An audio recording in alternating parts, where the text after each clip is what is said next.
তো ক্লাস 6 আজকে আমরা ফেবলস অ্যান্ড ফোক টেলসের the raven and the fox এটা একটু বুঝাবো। The raven and the fox কি হয়েছে, এটা একটা কবিতা লিখেছে জিন ডে লা ফন্টেইন। উনি একজন ফরাসি কবি, উনি লিখেছে the raven and the Fox. Raven and the Fox তোমরা গল্পটা হয়তো শুনে থাকবে যে যে দ্য রেভেন বলতে এখানে কাককে বোঝানো হয়েছে, আর ফক্স বলতে এখানে শেয়ালকে বোঝানো হয়েছে। ফক্স বলতে শেয়ালকে বোঝানো হয়েছে।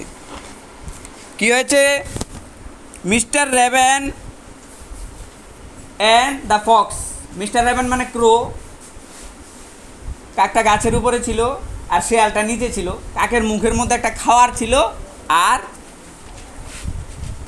শেয়াল সেই খাওয়ারটা কৌশলে চালাকি করে নিতে চাইছিল, এবং কৌশলে নিতে গিয়ে খুব প্রশংসা করতে শুরু করলো। কার খুব প্রশংসা করতে শুরু করলো? ক্রোটার খুব প্রশংসা করতে শুরু করলো। এটা আজকে আমরা আবার পড়ব। Mister raven was perch upon a limb. Mister raven একটি গাছের ডালের উপরে বসেছিল। And Renard the fox looked after him. Renard নামে ফক্সটার নাম রেনার্ড দেওয়া হয়েছে এই গল্পে, আর মিস্টার রেভেন মানে ক্রোটার নাম মিস্টার রেভেন রাখা হয়েছে। So Renard the fox looked after him, নিচে থেকে বসে এই যে ফক্সটা, রেনার্ড নামের যে ফক্সটা সেটা ওর দিকে তাকাচ্ছে, ক্রোটার দিকে। অ্যাকচুয়ালি ওর ক্রোটার খাওয়ার দিকে নজর আর কি। For the raven held in his great big a morsel the fox would go far to seek. Raven তার বিশাল চঞ্চুতে ধরেছিল। কি ধরেছিল? খাওয়ার। A morsel the fox would go far to seek, এক টুকরো খাবার পাওয়ার জন্য শিয়াল যে অনেক দূর যেতে পারে, সেটাই হচ্ছে গিয়ে এই কবিতাটা। Said the fox in admiring tones my word. শিয়ালটি প্রশংসাসূচক কণ্ঠে বলল। কি বললো? স্যার রেভেন, ওকে স্যার বলছে। স্যার রেভেন, রেভেন মানে এখানে crow, you are a handsome bird. তুমি তো কত সুন্দর, বাও তুমি তো খুব সুন্দর একটি পাখি।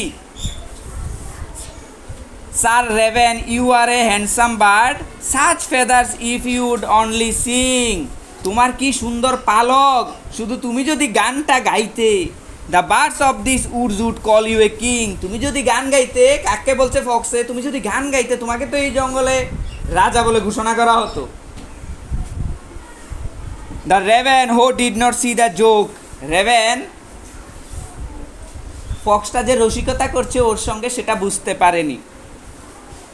Forgot they it his voice was just a croak. সে ভুলে গেছে তার ডাকটা তো শুধু কর্কশ, কা কা, তার ডাকটা খুব কর্কশ। সে সেটা ভুলে গেছে, খুব প্রশংসা পেয়ে গেছে না, সেজন্য। He opened his big in his foolish pride. সে তার চঞ্চু খুলে ফেললো, যে তার যে পাখিটার যে চঞ্চুটা সেটা খুলে ফেললো, এবং তার বুকামির গর্বে। And down fell morsel the fox had eyed. এবং নিচে পড়ে গেল খাবারটি, যেটিতে শিয়াল অনেকক্ষণ ধরে নজর দিয়ে রেখেছিল। শিয়াল চালাকি করে খাওয়ারটা নিয়ে কেমনে আদায় করতে পারে সেটা। And down fell the morsel the fox had eyed. Ha ha laughed the fox. এবার ফক্স হেসে উঠলো। And now you know ignore sweet words that make you glow. এরকম মিষ্টি শব্দ তোমরা শুনবে না। কি? এগুলি তোমাকে ফাঁসানো হচ্ছে, চালাকি করা হচ্ছে তোমার প্রতি। তুমি যেরকম আছো সেরকমই। কেউ যদি চট করে তোমাকে এসে বলে, ওয়াও কি ভাল লাগছে তোমাকে, এত সহজে ফেসে যাবে না। এই গল্প প্রত্যেকটা কবিতা থেকে কিন্তু একটা মেসেজ পাওয়া যায়, গল্প কবিতা থেকে মেসেজ পাওয়া যায়। এই গল্প থেকে একটা মেসেজ পেলাম যে সহজে কোনো কিছু এত প্রশংসা নিয়ে নেবে না। Pride my friend is rather unwise. গর্ব আমার বন্ধু বরং মূর্খতা। I am sure this teaching is quite a surprise. আমি নিশ্চিত যে এই শিক্ষাটি তোমাদের বেশ অবাক করেছে, খুব অবাক করেছে। যে সত্যিই তো একটা কাক কি কখনো এত সুন্দর যে আমাকে এত, কাকের এটা বোঝা উচিত ছিল যে আমাকে এত প্রশংসা করছে, কিছু একটা ব্যাপার আছে। ওর আসল বিষয় হচ্ছে খাবারটাকে নেওয়ার আর কি। তো সেই জন্যই দার কাকের হঠাৎ করে নিজেকে খুব গর্ব লাগছিল আর কি, আমাকে কত ভালো লাগছে। বাবা। তো সেজন্য কি অহংকার করবে না। নৈতিক সততা এবং নর্মতাই হলো অপরিহার্য গুণ, যা সাফল্যের দিকে পরিচালিত হয়। যাই হোক, আমরা বুঝতে পারলাম যে কখনো কোনো কিছু সহজে কি করতে নেই, সহজে বিশ্বাস করতে নেই। কারণ সব কিছুর পিছনে কোনো না কোনো একটা কারণ আছে।